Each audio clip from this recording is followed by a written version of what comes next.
Yes, salut tout le monde, bon lundi, j'espère que vous allez bien, j'espère que vous profitez du long week-end. Aujourd'hui, les marchés sont fermés côté US, côté canadien c'est ouvert, les futures également c'est ouvert jusqu'à 13 h, je crois. Donc, quand même des opportunités là-dedans, mais ça arrive rarement, donc on profite des bank holidays pour extensionner les week-ends lorsqu'on peut le faire. Euh, je vous le dis tout de suite, c'est mon deuxième vidéo, j'ai tout fini la prep, j'étais content du contenu, comment je l'avais livré. J'arrive pour l'uploader sur YouTube, pas de son. Donc, vous voyez, je ne sais pas si vous remarquez, mais j'ai une nouvelle webcam, et là, le son était dessus au lieu de mon micro. Donc, ronde 2, je vais essayer de livrer ça de la belle façon, encore une fois. En plus, j'étais un peu grippé. Pas trop de bonne humeur de devoir refaire ça une deuxième fois. C'est parce que je vous aime. Je sais qu'il y a quand même beaucoup de monde qui aime regarder la prep. Donc, voilà. On va commencer par un retour sur la semaine passée qui était, encore une fois, dans un range très peu de continuation. On ne passera pas trop de temps là-dessus. On va regarder par la suite côté calendrier économique, la saison des earnings qui est relancée également. Puis on va regarder pour se préparer pour la semaine qui s'en vient. Donc, si on regarde un peu la semaine passée, qu'est-ce qu'il y en est? Pas grand-chose à dire, honnêtement. Dans un range, encore une fois, c'était une semaine OPEX, comme on savait. Quelques tentatives de faire des higher highs sans expansion. Par contre, j'attire votre attention quand même sur la précision. Je vous avais mentionné que la prep la semaine passée, c'était plus un overview pour vous préparer pour l'année 2026, comprendre l'aspect risque là-dedans, etc. Mais je n'avais pas donné vraiment de hard bias. Par contre, la précision, encore une fois, je vous avais parlé de ce niveau-là. Si on expand en dessous, on devrait aller piner lui.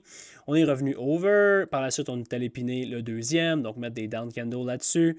Donc, c'est quand même une précision qui était intéressante, malgré le fait que, bon, très peu de continuation, ça peut devenir très frustrant de trader activement là-dedans si vous vous acharnez. C'est un marché qui est fait pour prendre ce qui est disponible et get the fuck out. Le SP500 maintenant, similaire. On a vu de son côté tentative de new all-time high avec succès, en fait, à trois reprises, à deux reprises pour être plus précis par la suite. Consolidation, incapable d'aller plus haut, incapable d'aller nécessairement plus bas. Et la même chose, si j'attire votre attention sur la précision qu'on peut aller chercher.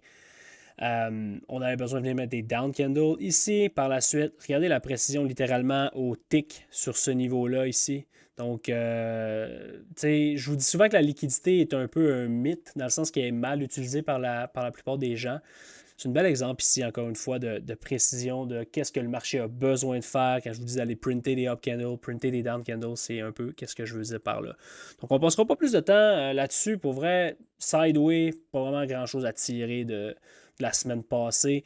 Dollar US, quelque chose que j'ai discuté avec vous autres, c'était de voir un support sur le flip pour aller attaquer le gap. C'est ce qu'on a fait. Donc, on a supporté, on a filé le gap ici pour en discuter tantôt pour la suite, mais quand même une belle précision sur la semaine passée. Du côté de l'euro, pas eu nécessairement le breakdown que j'ai pas encore vu l'accélération que je veux, mais on a quand même pris le lot mineur ici, quand même intéressant. Un coup d'œil du côté des yields, parce que ça, c'est super intéressant de voir la breakout. Donc, alors qu'on est en train de stimuler au maximum, on est en train de couper les rates et on veut couper les rates. Les yields ne sont pas de la même opinion en ce moment. Et ça, c'est relativement intéressant. Gardez un œil là-dessus à court, /moyen, /long terme, évidemment. Très, très important. Le crude, je vous avais parlé du crude un petit peu, là, mon intérêt vers 59,20 et 60. Donc, on a tapé ces deux niveaux-là. On parle d'un mouvement d'à peu près 10% qui était bien framé, mentionné dans le Discord, etc. Et surtout faire un bout de chemin sur qu'est-ce que je vous ai mentionné comme contexte. Tout le monde était comme, hey, le crude, c'est à cause de la situation avec le Venezuela.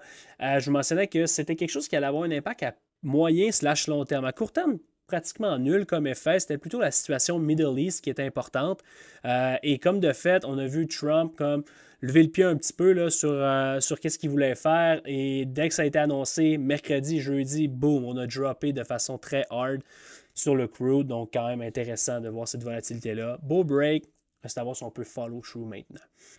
Avant d'aller plus loin, je veux vous parler un petit peu du bootcamp cohorte numéro 3 qui va débuter en février. Il reste quelques places. C'est quelque chose qui vous intéresse et que vous voulez vraiment prendre votre trading au sérieux. C'est pas pour les débutants. C'est pour quelqu'un qui est déjà relativement solide et qui veut vraiment stepper up et atteindre réellement des résultats qui sont concrets et constant. Il reste quelques places. Si vous avez des questions, n'hésitez pas à venir m'écrire en privé. On va pouvoir discuter et voir si c'est un bon fit pour vous. Deuxième chose, vous le savez, le Discord est ouvert gratuitement jusqu'à la fin janvier, donc il vous reste une dizaine de jours pour profiter de tous les lives, les preps, les analyses, les call-outs, les alertes, et surtout de notre nouveau Swing Traders, nouveau slash ancien, là, Charbiz qui est de retour avec nous autres, qui call-out des swings imposants. Vraiment, c'est impressionnant la qualité du contenu qui est capable de sortir de là, même dans des conditions avec très peu de continuation. Juste un petit exemple, un petit avant-goût, là, ça fait 2 semaines qu'il est avec nous autres. mRNA, 20%, toujours in. NVTS, semi-conducteur, 15%, MP, 10%, Nasdaq, 500 points quand j'ai posté ça, mais avec le gap down de ce matin, on est rendu à plus de 800 points, donc on parle de 2% et plus de drawdown. Fait que je vous dirais bien que ces call-outs-là payent votre abonnement, mais c'est gratuit. Fait que venez en profiter totalement gratuitement. Beaucoup de contenu de qualité à l'intérieur du Discord. Venez nous rejoindre, on est une belle gang. Donc voilà pour ça. Si on regarde un peu du côté du calendrier économique, aujourd'hui, Bank Holiday, comme j'ai dit, Canadien, c'est ouvert. Demain, il n'y a pas grand-chose à l'horaire, là, absolument rien en fait, sauf que long week-end, des nouvelles qui ont été annoncées avec les tarifs de Trump, la situation au Groenland, etc. Je m'attends à la volatilité pas mal imposante demain, même s'il n'y a pas de nouvelles économiques, donc soyez conscients de ça et prudents. Mercredi, on a Trump qui prend la parole à 8h30, pending home sales à 10. On a également Core PCE jeudi, chiffre d'inflation très important aux États-Unis. Le GDP également. On a la Banque du Japon qui va parler un peu de ses taux d'intérêt dans la nuit de jeudi à vendredi. Donc ça va être à surveiller. On connaît l'impact du carry trade qui a levé certaines craintes, certaines peurs là, fin 2025. Donc j'ai hâte de voir qu'est-ce qu'on va dire là-dessus. Ça pourrait créer une certaine volatilité qu'on n'attend peut-être pas, mais soyez-en conscients. Vendredi, on a des PMI, je pense, à 9h45. Donc rien de trop critique côté calendrier économique, mais c'est également la saison des earnings. Qui est de retour. En fait, j'ai fermé la fenêtre, là, mais on a Netflix cette semaine, on a P&G, on a Johnson & Johnson. Donc, on a quelques compagnies imposantes. Normalement, Tesla reporte la semaine de Netflix, mais cette semaine, cette saison-là, c'est pas le cas. Donc, le seul gros tech cette semaine, là, c'est vraiment Netflix. La semaine prochaine, ça recommence vraiment en force. Donc, tranquillement, pas vite. Une saison que je n'aime pas beaucoup, personnellement, parce qu'on voit beaucoup de divergences, généralement. Mais ça fait partie de la game, juste en être conscient. Donc, ça ressemble à ça pour le petit retour sur la semaine passée et le calendrier économique. Maintenant, si on regarde un peu la game pour cette semaine, pour vrai, on est quand même, entre guillemets, chanceux de voir qu'est-ce qu'on vient de voir avec le gap. Oui, c'est un bank holiday, comme je vous ai dit, mais on a les futures qui sont quand même ouverts. Donc, on voit là l'imposant gap down qu'on a eu la chance de voir hier soir à l'ouverture des futures. Et ce gap-là, pour moi, va être vraiment le facteur clé pour cette semaine. T'sais, vous le savez, mon opinion, overall, la semaine passée, je n'avais pas de hard bias. Je voudrais que cette semaine, avec ce gap down-là, ça commence à... Je favoriserais lower. Vous connaissez quand même mon opinion pour Q1, qui est lower également. Éventuellement, à quelque part dans Q1, j'aimerais qu'on vienne visiter ces niveaux-là. Donc, on parle de retracement de 8 à 10 que j'aimerais voir en Q1.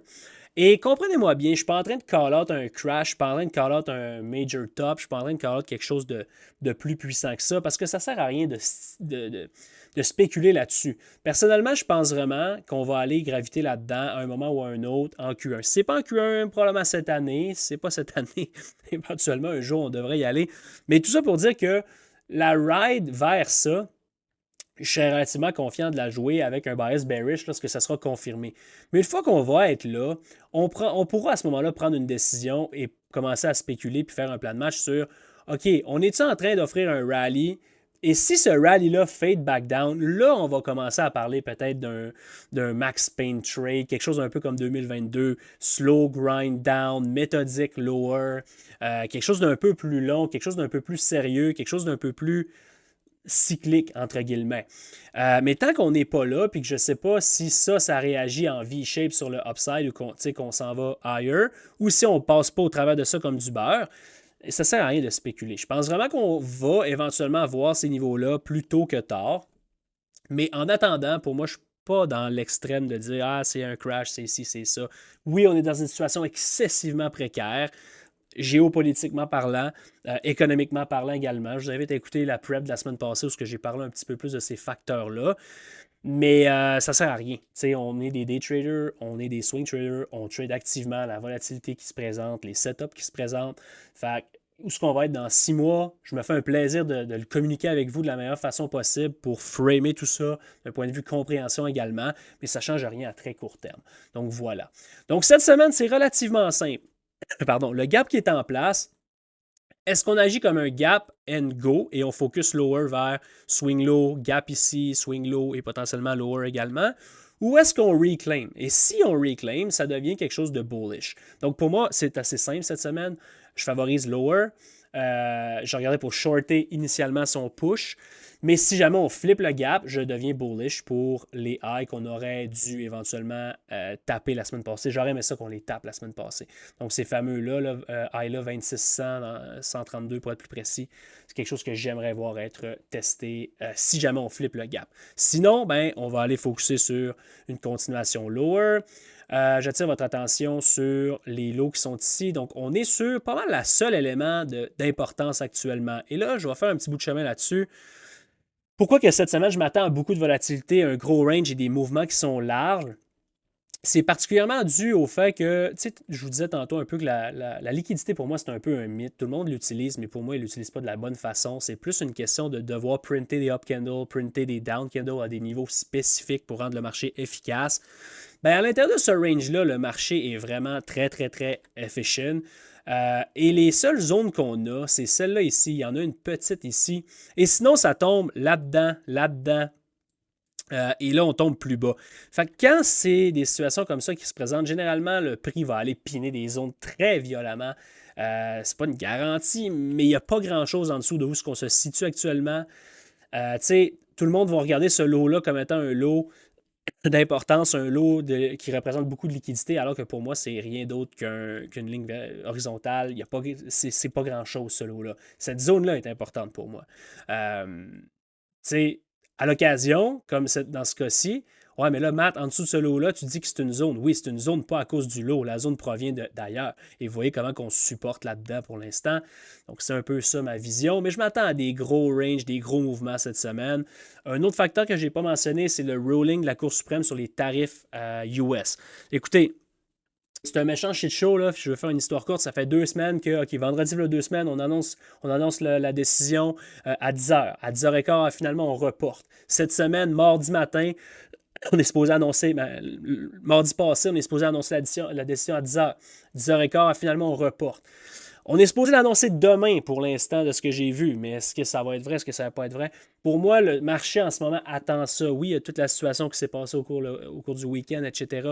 Mais le ruling des tarifs, là, ça va être très important et je m'attends un peu à une volatilité comme on a vu là, en avril dans ces coins-là, quand on était dans ce mood-là des tarifs. Là, on semble revenir avec le ruling, ça pourrait vraiment spiker up and down très violemment. Ça ne veut pas dire que ça va demeurer comme ça. Mais la décision en tant que telle, je m'attends à une grande volatilité là-dessus.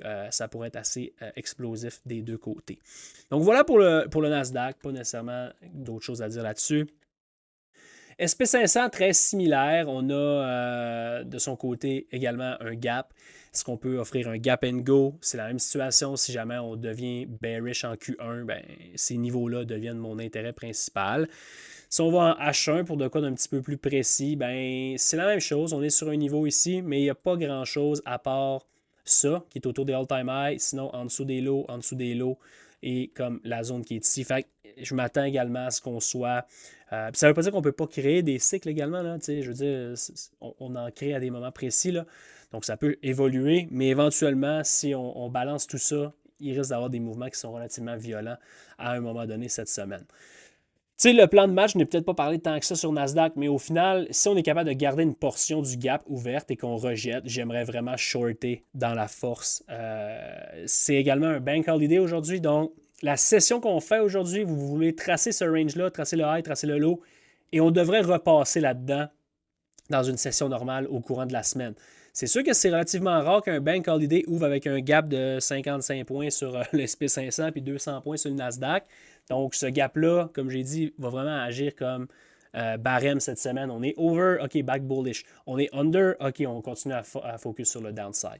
Donc, ça serait un peu qu'est-ce que je mentionnerais à propos du SP500. Si on regarde par la suite, on peut aller voir peut-être le crude rapido. Tu sais, j'ai plus vraiment d'intérêt là-dessus. Mon intérêt, c'était de jouer un break. Maintenant, est-ce qu'on supporte, est-ce qu'on supporte pas? Je pense qu'on pourrait être choppé un bon bout de temps, le temps que le fondamental se mette en place, mais je suis pas un fan de quoi que ce soit là-dessus.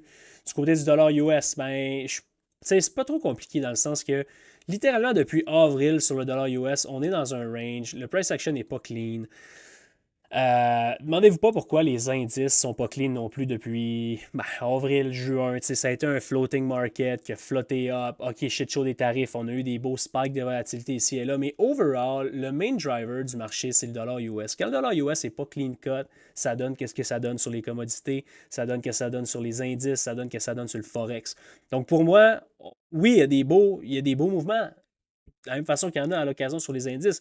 On est-tu dans un easy market où ce que c'est trendy, où ce que c'est clean?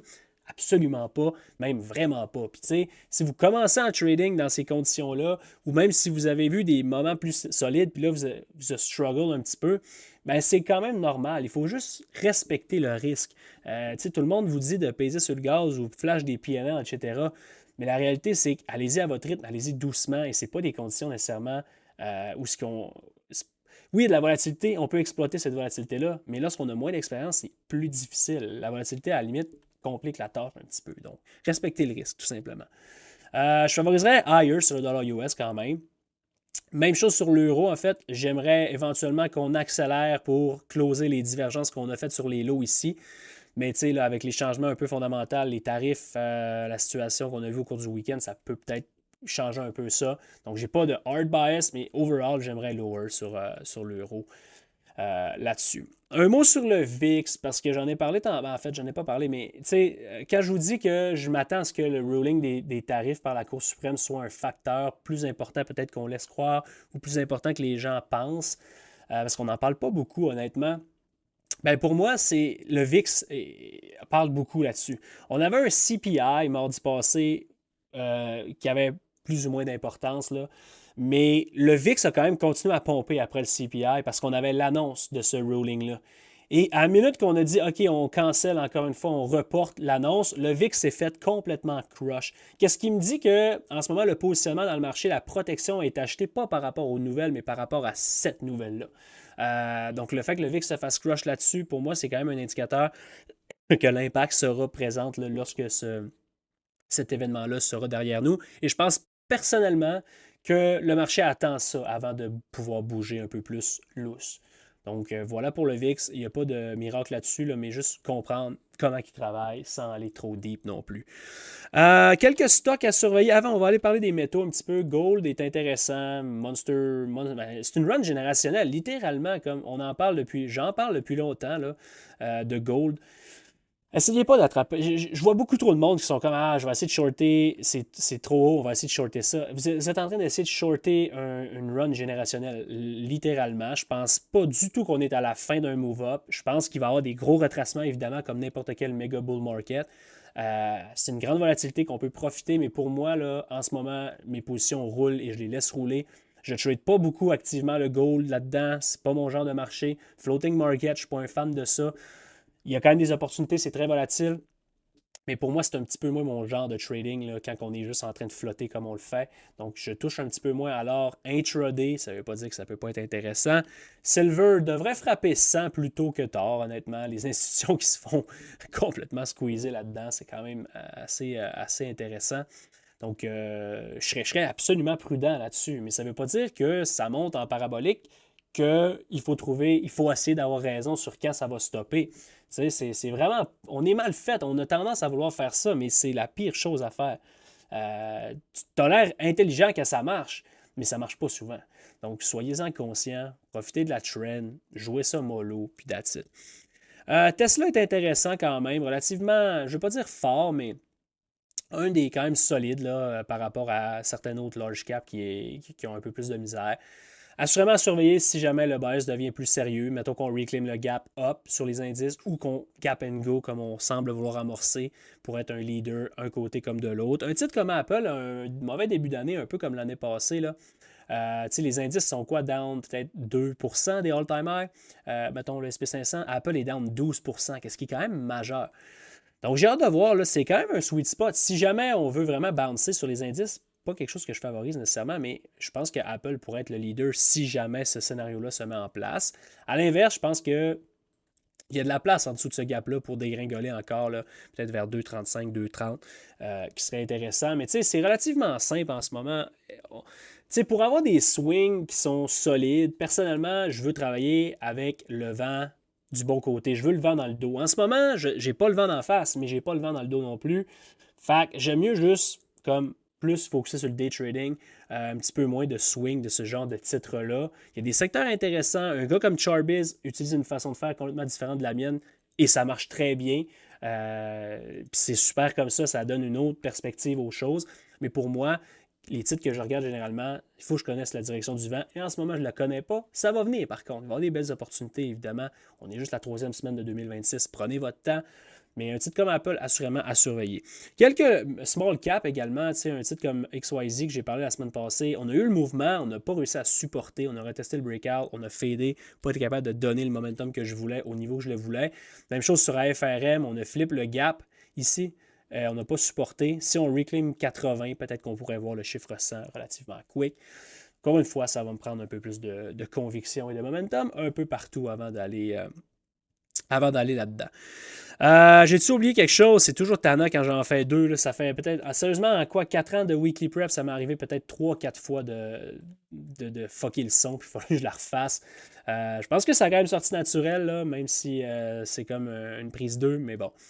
Je vous souhaite une très belle semaine. Venez nous rejoindre dans le Discord, c'est free. Il vous reste une dizaine de jours pour profiter de la promotion gratuite. Vous n'avez aucun engagement. C'est pas comme si, mettons, OK, c'est gratuit, mais il faut que tu rentres ta carte de crédit. Non, tu rentres n'importe quoi.